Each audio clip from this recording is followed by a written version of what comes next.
Hello, welcome back to The Dirty Truth. My name is Benjamin Harris. This is another video for Professor Dave and also Aron Ra. Okay, both of you are evolutionists, and both don't believe in the flood or Noah's Ark. You both also have backgrounds in science, right? And you both also say no one has ever defined what a kind is. So my little uneducated mind has explained what a kind is, and neither of you can dispute it. So just as a reminder, this is what a kind is again. All right. We know how animals reproduce, right? Animals reproduce sexually. So you need a mother and a father. You need a sperm and an egg. Now, when you talk about evolution, you have to be specifically talking about animals that breed in nature. So what I'm not talking about is things that you can do in a lab. So in a lab today, we can make a cat that glows in the dark. And they took jellyfish DNA and mixed it with cat DNA, and some of the cats glow in the dark. That's not what I'm talking about.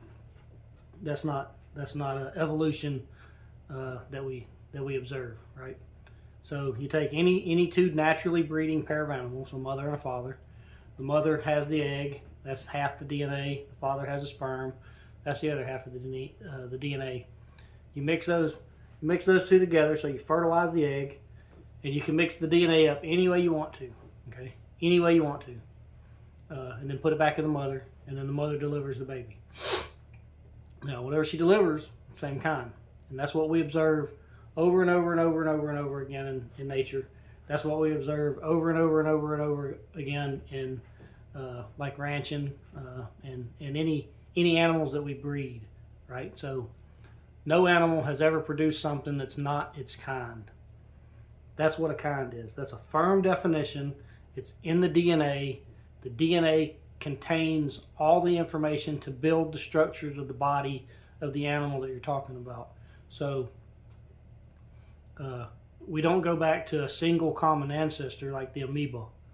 It does go back to common ancestors, but there's a whole bunch of different kinds of common ancestors, and that was laid out in Genesis, right? So God created all of the different kinds of animals. He tells the days that He did it, and that. So when you talk about common ancestor, absolutely, there's common ancestor, but there's a whole bunch of different kinds. All right, and Professor Dave, just to reiterate, there's only one race of humans, just one. How many races are there? One, the human race. Bunch of different colors, and that's determined by the melatonin in our skin. That's why we have different shades of brown, right? We don't have like green, purple, blue, none of that. That's not a characteristic of melatonin. So, is there any research to support my uneducated claim that is completely based in science and proves humans today back to Noah's 3 sons, and then all the way back to Adam? Yep. All right, so check out Dr. Nathaniel Jensen in his book, Traced. All right. He wrote a book about it, talks about his research, or you can watch some of his videos. Here's a couple of videos. One video is "This Will Make You Believe in Creation Science" by Dr. Nathaniel Jensen. Neanderthal DNA is really human DNA, or Traced, Human DNA's Big Surprise, Part 12. All right, these are just a few examples where Dr. Jensen talks about how the Y chromosome tree represents one of the strongest scientific arguments in support of the recent origin of humanity. Okay, this also, in these videos, he also explains how the evolutionists got, they did some of the research, and then how they kind of tried to change the results because the research didn't support evolution. And he talks about that in his videos. Now, like I said, I'm uneducated, so he talks very specifically about the exact pieces of the test and what they do, and then how evolutionists tried to change the results. Okay, so you can't tell a lie so good that it becomes a truth. That's never going to happen. You can tell a pretty good lie, but eventually the truth is going to come out. Okay? So I'm sure that both of you would argue, as evolutionists do, the most important feature of scientific hypotheses is that they are testable. Well, this is testable. Not only is it testable, it makes predictions. And it makes predictions that are based on young Earth, not billions of years. Okay? So I'm not an expert in any of this, but I can read and I can comprehend what I read. So like I said, the point to this is you can't tell a lie so good that it becomes a truth.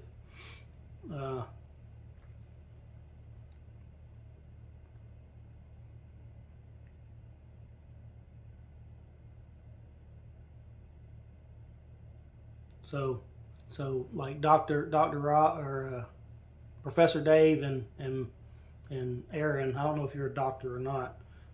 Who's really not being honest here?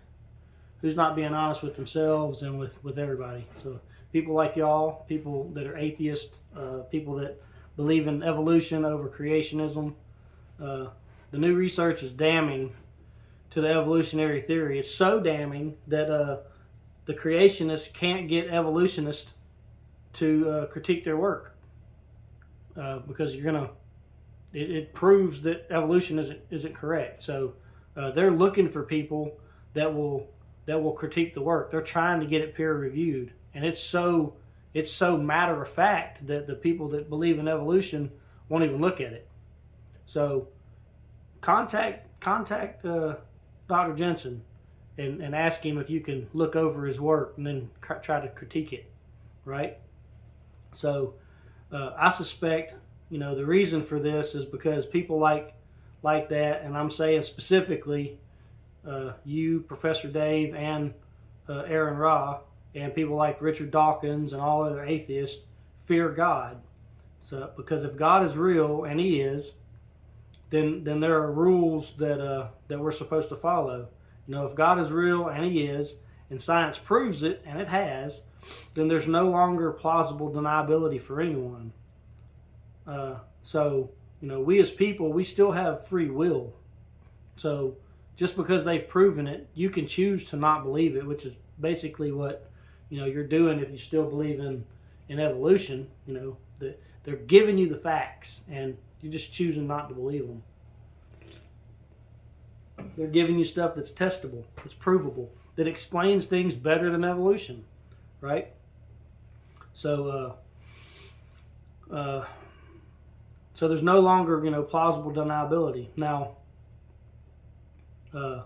we still got free will, and we can choose not to follow it, which also means you're willingly choosing your eternity. So according to the Bible, that's either heaven or hell, right? And oh, by the way, it says in the Bible, every soul in hell has chosen to be there. So, you both like to quote the Bible. So here's you should probably look at Romans, all right, chapters 1, 2, and 3, and specifically because I know like Professor Dave, you just take like one verse and like explain this one. So try this out. Here's Romans 1 or chapter 1, 18 through 32. All right, this is about God's anger at sinful humanity. And Aron Ra, I know you're an atheist. Professor Dave, I don't know if you're an atheist or not, but you're an atheist, so you probably should check that out. Right, the whole chapter, or not the whole chapter, but verses 18 through 32. All right, and then all of Romans chapter 2. So that's chapter 2, verse 1 through 29. And this says that God will judge everyone, right? And then also look at Romans chapter 3, verses 1 through 20, where it explains that everyone is a sinner. That's you, me, and everybody. I'm a sinner just like y'all are. Difference is I believe in God and Jesus Christ. I believe in the Bible. I believe that there's a heaven and a hell, right? So there's something that's going to happen after we die, right? So the sad thing about this is that every cell in your body is a testament to the power of God, because it's written in the code of DNA. So this is when you talk about what is a kind, it's DNA. DNA specifies what a kind is, right? All right, so to be atheist, you have to disagree with your own existence down to a cellular level. The very laws you defend in science are also written and given by God. Humans didn't create laws. The laws of nature, we discovered them and eventually just understood them. The laws have to predate the stuff that they govern. So like whenever you're talking about a physics law, Newton's laws and Einstein's laws and all this stuff, they didn't write the law, right? They observed something that happens in nature, and then they wrote it out saying, this is a truth. This happens all the time. It's provable, right? But it's happened before they existed. So it didn't just start happening when those people discovered the law. So they didn't create it. The laws that govern the universe had to have been written before the universe. Because it's so fine-tuned, and you talk to any theoretical physicist, they will attest to that. Mikio Kaku, right? In New York, isn't he a professor in New York? One they have on the news all the time. He'll say it. It's so finely tuned. If it was like 0.00000000001% out of whack, then the universe never would have happened. So you have to have all of the laws before the bang, right? Because you talk about the Big Bang. So before the singularity, all of the laws have to be correct. They have to be written and they have to be understood. So you have to have something that predates the stuff. So that's an intelligent being, right? And it's a language. It's written in DNA. It's coded. And they break that down. I'm going to get to that at the end of this video. So evolution is dead, and science gives us the genealogy back to Noah's sons and back to Adam and tracing the Y chromosome. And it's now testable and repeatable. So it also proves that Neanderthals, in fact, are humans. Professor Dave, I think Dr. Hovind, who you like to beat up on, I think he talks about this. Somebody talks about it, and I think it's Hovind, where the brow bone, right here, this part of the body, it never stops growing as long as you're alive. So you take what the skull of a Neanderthal, right, and they're supposed to be these prehistoric cave people, and so if a person lived several hundred years, what would their facial structure look like? Well, it would look like the Neanderthals, right? So we actually have the skulls of people that could have lived, several hundred years. And then they proved with the DNA that those people that you think are cave people are humans. So not chimps, not apes, they're humans, right? So if they lived that long, that's what they would look like. Now, that makes science real fun. That makes y'all look real stupid. So is there a history book that records people, living up to 900 years? Let's see. Yep, the Bible, right? So it explains how God did it all, and the two places that we will spend eternity, either heaven or hell. So for all you non-believers, you should stock up on some burn cream. Never mind, you can't take it with you, right? Hell wasn't even designed for humans.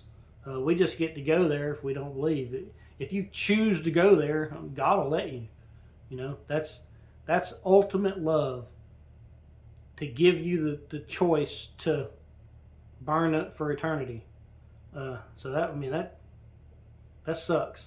Now angels can't be redeemed. All right. So the difference between angels and humans is angels know God, right? So they don't believe that He exists. They know Him.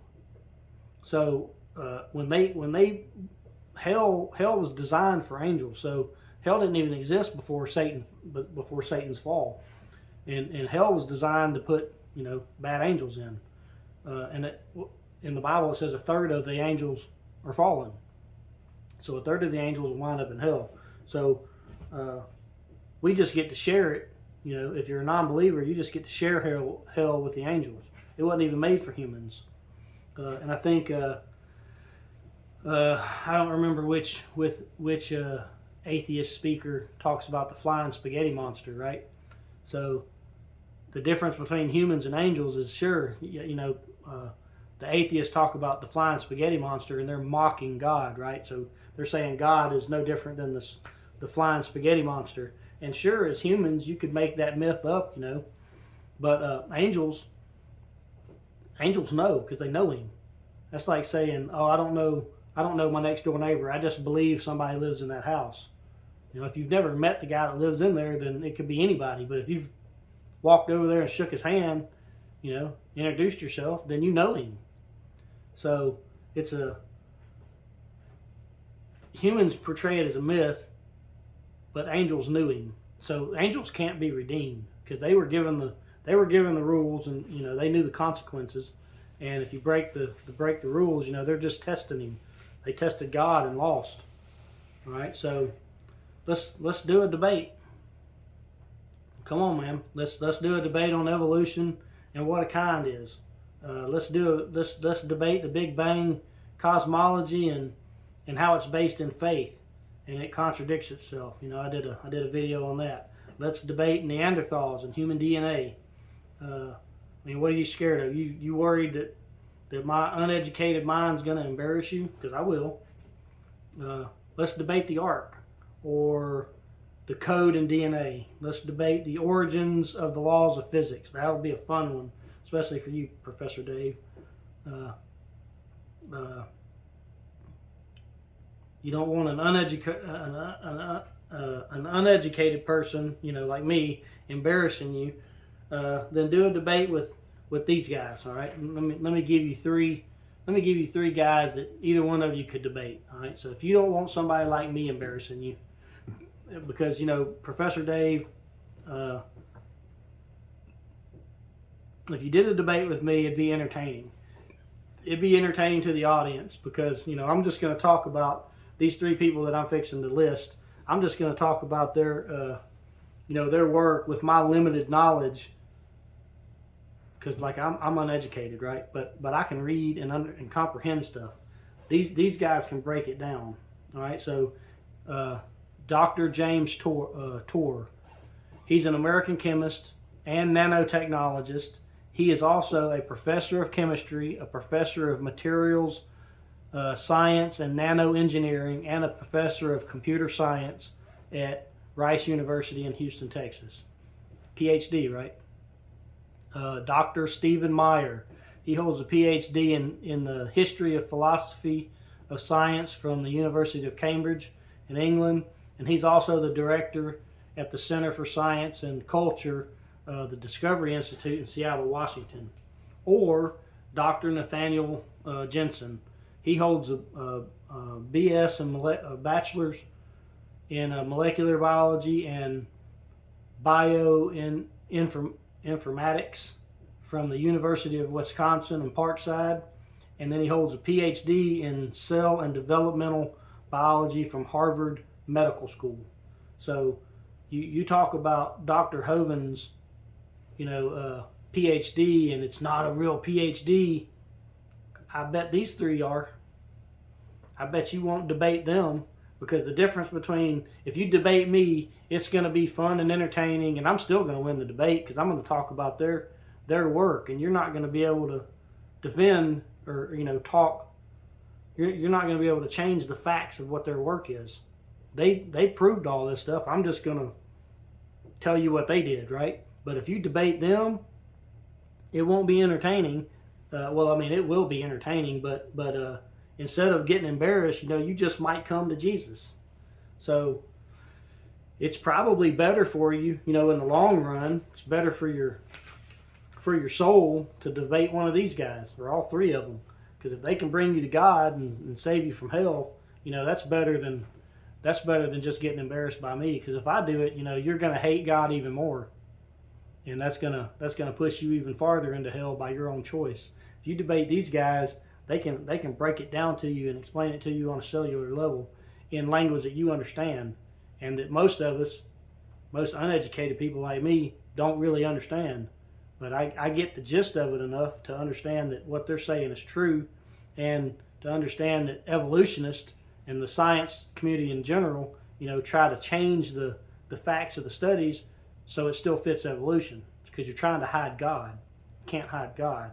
So hit me up. I'd like to debate you. We can talk about their work, or you can just debate them. I'll concede to them. If you want to debate them, I'll concede. I'll leave you alone. You debate them, and that they'll do it for me. They'll do it better than me. We can, anything y'all want to talk about. I hope y'all have enjoyed this video. Please leave some comments. Let me know what y'all want to talk about. For anybody that's viewing these, like and subscribe, and I'll talk to y'all later. Have a great day.